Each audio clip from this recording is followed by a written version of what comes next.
In 1962, the world met Sean Connery as James Bond. But nobody knew that Sean had rejected this role 3 times. Nobody knew that the only reason he accepted was because of 5 words the producer said to him. And absolutely nobody knew that when Sean Connery quit Bond in 1971, he was actually saving his own life, because James Bond was slowly killing Sean Connery. This is the untold story of the man who became 007 against his will, the man who fought for 12 years to escape the shadow of the most famous spy in history, and the man who finally won that battle, but paid a price that haunted him until his last breath. October 1961, Edinburgh, Scotland. Sean Connery sat in a tiny apartment he could barely afford. At 31 years old, he was what Hollywood called a struggling actor. But that phrase doesn't capture reality. He wasn't struggling. He was surviving. Sean grew up in Fountainbridge, one of Edinburgh's poorest neighborhoods. His father worked in factories.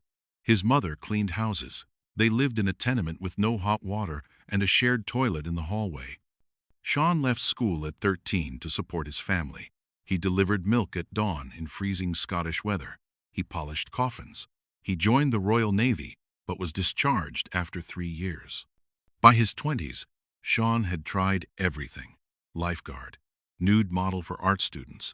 He even competed in bodybuilding, finishing 3rd in the 1950 Mr. Universe contest.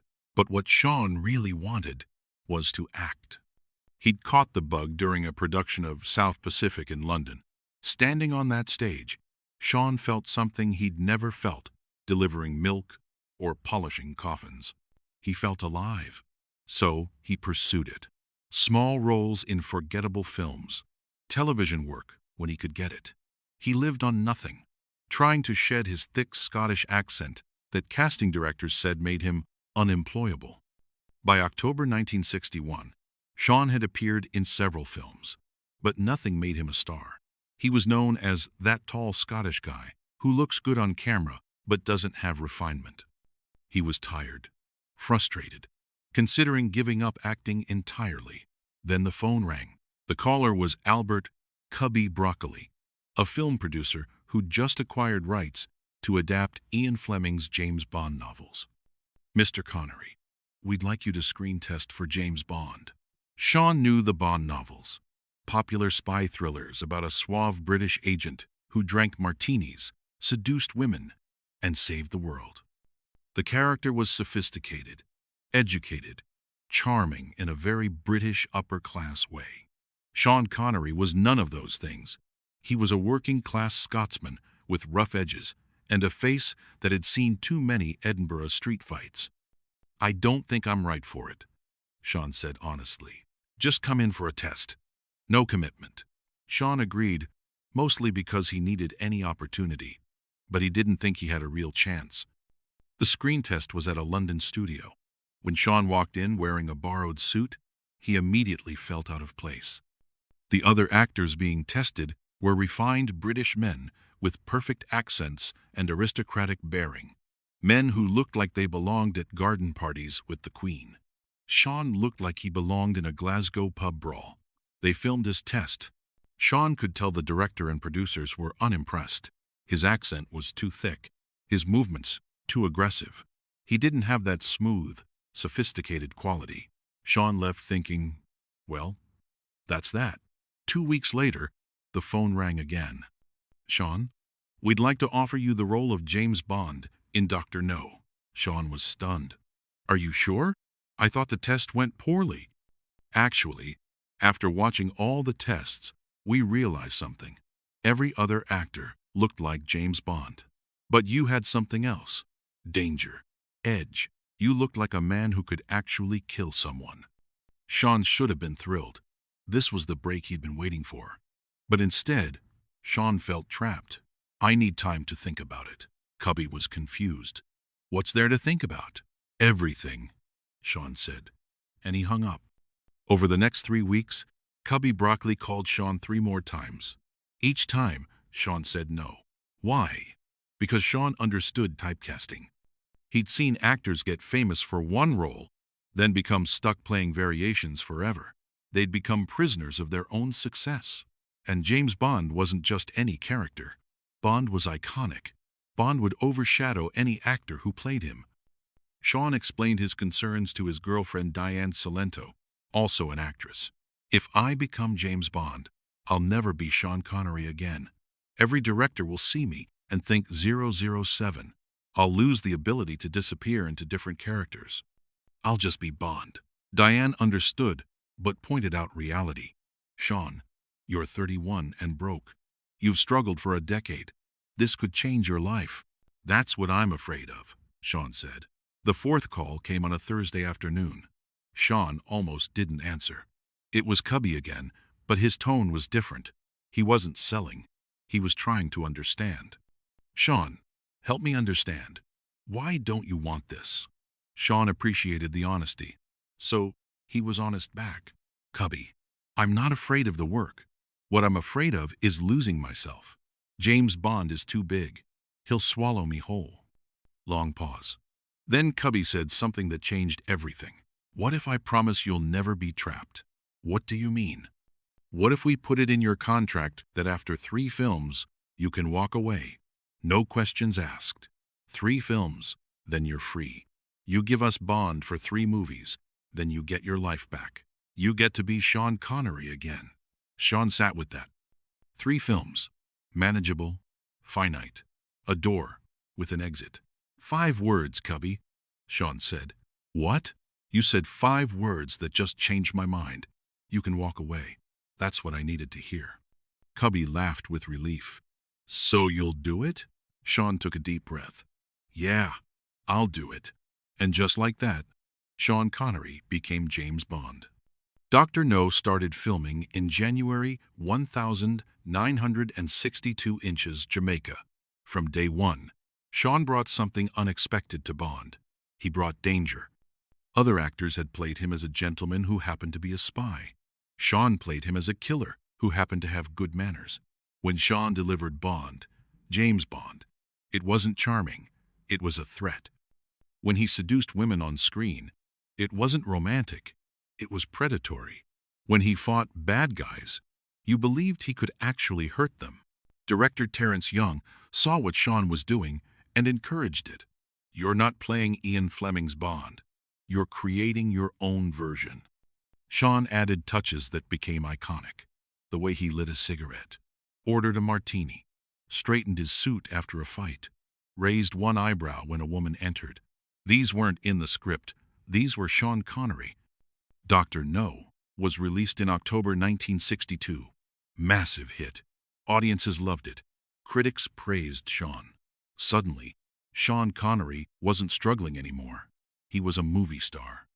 But immediately, the thing Sean feared began happening. Everywhere he went, people called him James Bond. Journalists asked Bond questions. Directors offered Bond-like roles. Fans yelled, "Hey, 007!" on the street. Sean Connery was disappearing. James Bond was taking over. From Russia with Love came out in 1963. Even bigger, Goldfinger in 1964 became a cultural phenomenon. James Bond wasn't just a character anymore. He was a global icon, and Sean Connery was the face of that icon. After Goldfinger, Sean reminded the producers about their agreement. 3 films, time to walk away. But Cubby came with a problem. Sean, I know what we agreed, but we didn't anticipate this success. We've got investors demanding more films, fans demanding more Bond. If you walk away now, the franchise might collapse. Sean felt the trap closing. That's not my problem, Cubby. I know. But please, hear me out. What if we renegotiate? We'll pay you significantly more, and we'll give you creative input. You won't just be an actor. You'll help shape Bond. Sean wanted to say no. Every instinct told him to walk away. But there were other factors. Despite his fears, Sean had grown to enjoy playing Bond. The action sequences, working with talented people, the craft of creating this character. And the money was life-changing. Sean went from barely affording rent to being wealthy. He could take care of his parents, have security, So Sean made a decision he would regret forever. He said yes to a fourth film, then a fifth, then a sixth. By 1967, Sean had made 6 James Bond films. He was one of the most famous actors in the world, wealthy, acclaimed, and miserable. The fame had become suffocating. Sean couldn't go anywhere without being mobbed, couldn't eat at a restaurant without interruptions, couldn't walk down a street without photographers following. But worse than fame was the typecasting. Sean wasn't getting offered diverse roles. He wasn't seen as a serious actor. He was just the Bond guy. Directors would say, "We want you because audiences will love seeing James Bond in this story." Sean would respond, "I'm not James Bond. I'm Sean Connery." Nobody listened. The media constantly compared everything Sean did to Bond. If he did a romantic scene in another film, they'd write, "Not as smooth as when he seduced women as 007. Sean felt like he was suffocating inside a tuxedo. His personal life suffered too. His marriage to Diane was falling apart, partly due to fame's pressures. He drank more, was angry more, becoming someone he didn't recognize. In 1967, after finishing You Only Live Twice, Sean held a press conference that shocked the world. "I'm done playing James Bond." Reporters erupted. Producers panicked. Fans were devastated. But Sean was firm. "I've given you 6 films, a decade of my life. James Bond has taken enough from me. I'm walking away, and I'm never coming back." Producers tried to change his mind. More money, profit participation, anything he wanted. Sean's answer was always the same. No amount of money is worth losing yourself. And he meant it. After quitting Bond, Sean threw himself into different roles. He wanted to prove he was more than 007. A Western called Shalako, war film, The Red Tent, experimental, The Offense. Critics were surprised by his range. Audiences were confused. They didn't want Sean Connery in different roles. They wanted James Bond. His non-Bond films didn't do well. Some were critical failures. Sean was experiencing what many typecast actors experience. The audience won't let you be anyone else.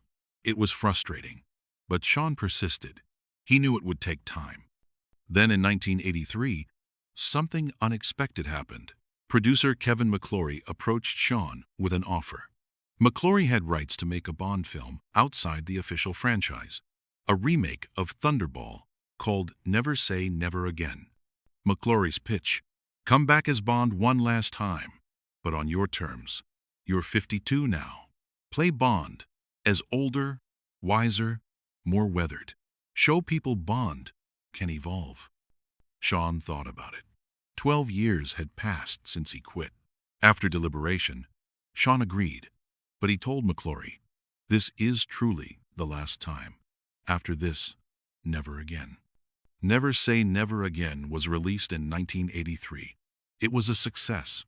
Sean proved he could still be Bond, but a different version. Older, more human, less invincible. And then, true to his word, Sean walked away for good. The years after were different. Sean was in his 50s and 60s now, and Hollywood finally started seeing him as more than Bond. He played a medieval monk in The Name of the Rose, critical acclaim. He played a tough Irish cop in The Untouchables and won an Academy Award for Best Supporting Actor. Standing on that Oscar stage in 1988, holding his award, Sean had finally achieved what he'd been fighting for since 1971. Recognition as Sean Connery, not as James Bond.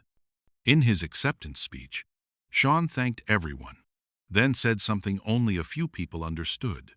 "This award means more to me than you might realize, because for many years, I was told I could only be one thing. Tonight, you've shown me I can be anything." The audience applauded, thinking it was humble. But Sean was talking about his escape from 007. He continued acting for 2 more decades, choosing roles carefully, never letting one character define him again. Russian submarine captain in The Hunt for Red October, Indiana Jones' father, King Arthur in First Knight. Each role was different. Each role was Sean Connery, not a shadow of James Bond. In 2005, in one of his last major interviews, a journalist asked, "Do you regret playing James Bond?" Sean thought for a long moment. "I don't regret it. Bond gave me opportunities I never would have had. Bond made me wealthy, made me famous, but Bond also taught me the most important lesson of my life. Fame is a cage if you let it be." "What do you mean?" "When I was young and struggling, I would have done anything to be successful. Then I got successful, and I realized success can be just as much a prison as poverty. The key is knowing when to walk away, knowing when to choose yourself over what others expect. But you came back. You did never say never again." Sean smiled. "I came back on my terms. That's the difference. The first 6 films, I was serving Bond. The 7th film, Bond was serving me. That's when I knew I'd won." "Won what?" "The battle for my identity."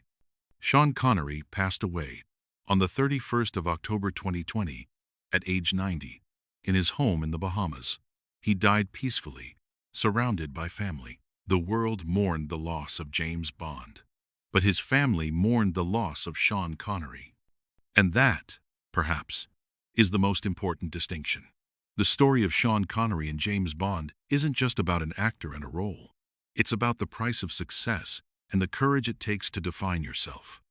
Sean could have played Bond for 30 years, made hundreds of millions, been 007 forever, but he chose freedom over fortune, identity over iconography, himself. And that choice didn't diminish his legacy. It enhanced it, because Sean Connery isn't remembered as the guy who played James Bond. He's remembered as one of the greatest actors of his generation who happened to play Bond. That's the difference between being defined by your role and defining your role. When that phone rang in October 1961, Sean had no idea what he was saying yes to. He didn't know he'd become a global icon. Didn't know he'd spend 12 years fighting to escape a character he'd created. But he learned. And when he finally walked away, he showed the world something more important than any spy thriller. Sometimes the bravest thing you can do is say no to what made you famous. Sometimes the strongest thing you can do is walk away from success. Sometimes the wisest thing you can do is choose yourself over what the world wants you to be. Sean Connery rejected James Bond 3 times before saying yes. And then he rejected him one final time to save his own soul. That's not a story about an actor and a role. That's a story about a man who refused to lose himself. And in a world that constantly tries to define us, label us, trap us in boxes we didn't build, that's a lesson worth remembering. Sean Connery, 1930 to 2020. James Bond, eternal, but Sean made sure only one of them was free.